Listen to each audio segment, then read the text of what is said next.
ইউনূস কোনো নির্দলীয় সরকার নয়। এটা আসলে বিএনপি জামাত দলীয় সরকার। তো সেইটা হচ্ছে ১ম কথা। আর ইউনূস এই গোষ্ঠী ক্ষমতায় আসার পরপরই আ আমরা যেটা শুনলাম তোমার কাছ থেকে যে এবং আমাদের দর্শকরাও সেটা জানে যে আ বহু জঙ্গিকে মুক্ত করে দেওয়া হয়েছে। এটা আমার কাছে মনে হয় যে এটা কোনো প্রশাসনিক শুধু সিদ্ধান্ত না। এটা একটা রাজনৈতিক প্রকল্পের অংশ। আ আমার কাছে এটা মনে হয়। আ কারণ রাসেল কারা ছাড়া পেলেন সেটা যেমন গুরুত্বপূর্ণ দেখার বিষয় যে জঙ্গিরা ছাড়া পেয়ে যাচ্ছেন, নারীর ধর্ষক, নিপীড়করা ছাড়া পেয়ে যাচ্ছেন। তার সাথে কারা গ্রেপ্তার হচ্ছেন সেটাও কিন্তু ইকুয়ালি ইম্পোর্টেন্ট। ঠিক আছে? যেমন এ আমরা তালিকাটা একটু দেখি কারা গ্রেপ্তার হয়েছেন গত ১৫ মাসে। মানে এটা কিন্তু একটা খুব স্পষ্ট একটা ছবি আঁকে আসলে। কারা গ্রেপ্তার হয়েছেন? শিক্ষকরা হয়েছেন, শিল্পী অভিনেতারা হয়েছেন, সাংবাদিকরা হয়েছেন, বুদ্ধিজীবীরা হয়েছেন, মুক্তিযুদ্ধের পক্ষের মানুষরা হয়েছেন, বাউল ফকির আ শিল্পীরা হয়েছেন, আওয়ামী লীগের মানুষরা হয়েছেন। তাই না? এদের কাউকে গ্রেপ্তার করা হয়েছে ধর্ম অবমাননার জন্য। আবার অনেককে গ্রেপ্তার করা হয়েছে সন্ত্রাস দমন আইনে। এখানে খেয়াল করো রাসেল যে এখানে কিন্তু সংজ্ঞাগুলো আসলে হোয়াট ইস ইউনুস ডুইং? সে সংজ্ঞাগুলোকে কিন্তু বদলে দিচ্ছে। এখানে বার্তাটা কি? শিক্ষক যখন কথা বলেন তখন তিনি সন্ত্রাসী। এই যে আমাদের হাফিজুর রহমান কার্জন থেকে শুরু করে আরো যে শিক্ষকদেরকে গ্রেপ্তার করা হয়েছিল আ এ করা হয়েছিল তাদেরকে কিন্তু সন্ত্রাস দমন আইনে গ্রেপ্তার করা হয়েছে।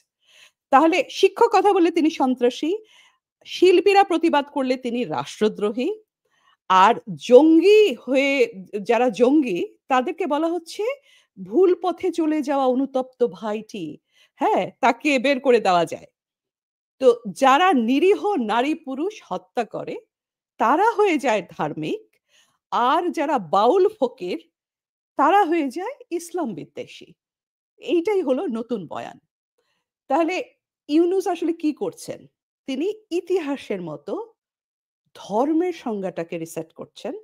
সন্ত্রাসবাদের সংজ্ঞাটাকেও কিন্তু রিসেট করছেন। তো উনি এটা কেন করছেন?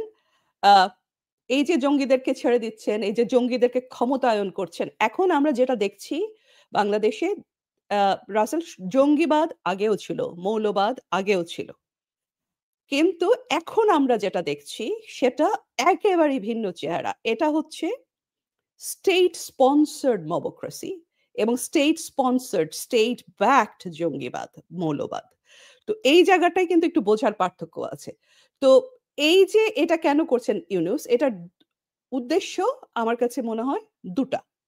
এক হচ্ছে মুক্তিযুদ্ধের পক্ষের শক্তিটাকে দুর্বল করে আ রাষ্ট্রে ভয় আর অস্থিতিশীলতা একটা সৃষ্টি করে নিজের ক্ষমতাকে দীর্ঘায়িত করা।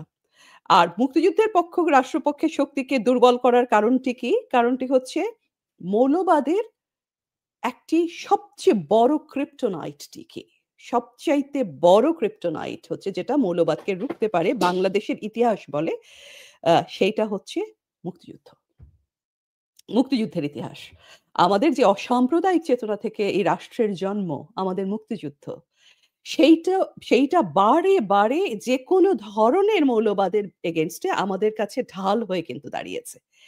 এইটাকে দুর্বল করাটা হচ্ছে একটা মূল উদ্দেশ্য। কারণ হচ্ছে যেই ইউনুসের কাছে জঙ্গিবাদ, মৌলবাদ আসলে একটা রাজনৈতিক টুল। একটা স্ট্র্যাটেজিক অ্যাসেট আসলে।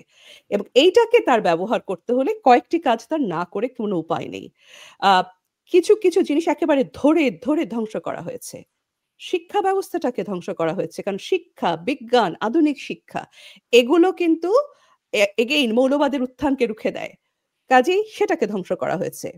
আ সংস্কৃতি, আমাদের ইতিহাস ইতিহাস কি করে? ইতিহাস আমাদের রক্ষা কবচ। আ এবং ইতিহাস বিকৃতি যত দেশে মৌলবাদের উত্থান হয়েছে, ইতিহাস বিকৃতি কিন্তু মৌলবাদের জন্য অক্সিজেন। তারা কিন্তু সেটাকে ব্যবহার করেছে। প্রতিটা জিনিস যেগুলো টার্গেট হয়েছে, প্রত্যেকটা জিনিস কিন্তু ধরে টার্গেট করা হচ্ছে এই মৌলবাদের উত্থানটাকেই আসলে ত্বরান্বিত করার জন্য। আমার কাছে এটা মনে হয়। নরিন আপু, একটা জিনিস যোগ করব, রাসেল, একটা হ্যাঁ, হ্যাঁ। জিনিস যোগ করি। হ্যাঁ, প্লিজ, আম, প্লিজ। এই যে আপনি, নরিন আপু, আমরা কথা বলছিলাম যে কাদেরকে ছেড়ে দেওয়া হয়েছে বা কাদেরকে গ্রেফতার করা হয়েছে। আমরা যদি একটু আগে যাই না, এই সরকার তো এসেছেই জঙ্গিদেরকে ছাড়ার মাধ্যমে। হুম, আপনারা হুম, খেয়াল হুম। করে দেখুন, জুলাইয়ে যে যখন কারাগার ভেঙে বন্দিরা পালিয়ে গেল নরসিংদীতে, সেই পালানো বন্দীদের মধ্যে তো জঙ্গিরাও ছিল।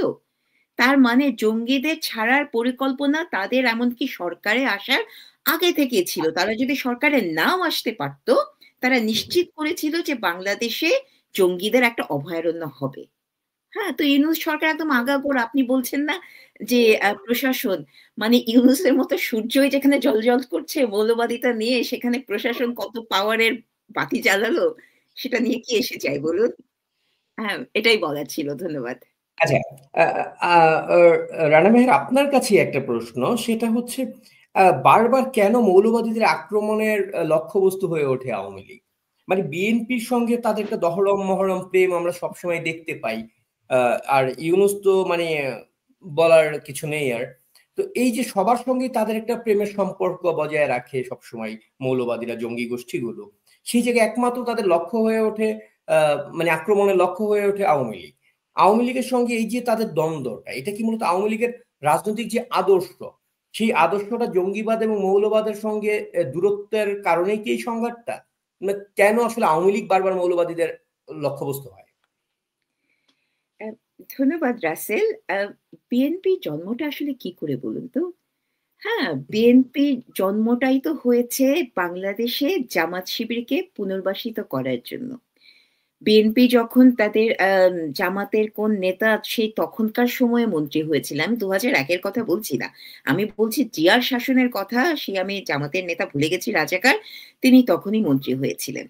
তারপরে ৯২ থেকে ২০০০ পর্যন্ত আপনি বলে দিয়েছেন ইতিমধ্যেই। আমাদের আরেকটু দর্শকদের আমি মনে করিয়ে দিতে চাই যে কাদিয়ানীদের সাথে এখন যা হচ্ছে, সেটা কিন্তু ১৯৯২ এও হয়েছিল যখন বিএনপি ক্ষমতায় ছিল। তারপরে হুম। মৌলবাদিতার সাথে জামাতের বন্ধুত্ব থাকবে না তো কার থাকবে বলুন? তারা তো জামাত আর বিএনপির, তো তারা তো সরকারিভাবে বন্ধু। তারা যখন ২০০১ সালে যখন বিএনপি সরকার গঠন করেছে, তখন তো সে একা সরকার গঠন করেনি, জামাতের সাথে মিলেই সরকার গঠন করেছে। তো তারাই জামাতের মিত্র, সেটা তো ঐতিহাসিকভাবে দালিলিক প্রমাণ সহযোগে তারা জামাতের মিত্র। তো জামাত এবং বিএনপিকে আমি আসলে খুব একটা আলাদা করে দেখি না। তাদেরকে আমার আম খানিকটা চেহারা আলাদা, যমজ ভাই-বোন হিসেবেই দেখি। তো তাদেরকে আমি কেন, তাদের সাথে বিএনপির সাথে জামাতের মিত্রতা কেন, সেই বিষয়ে আমি খুব বেশি দূর যাব না। তারা একসাথে সরকার গঠন করেছে, এইটুকুই যথেষ্ট। আমি একটু না, এবং আওয়ামী লীগের কথা বলি। আপনার যে কথাটা, এই কথাটা বোধহয় বিএনপির লোকজনও অস্বীকার করবে না, তারা যে মানে ভাই। কারণ এই কথাটা তারেক জিয়াও কিন্তু বলেছিল যে শিবির এবং ছাত্রদল একই মায়ের পেটের দুই ভাই। হ্যাঁ, তাদের হ্যাঁ। সম্পর্কে এটা তারেক জিয়া নিজে বলেছিল।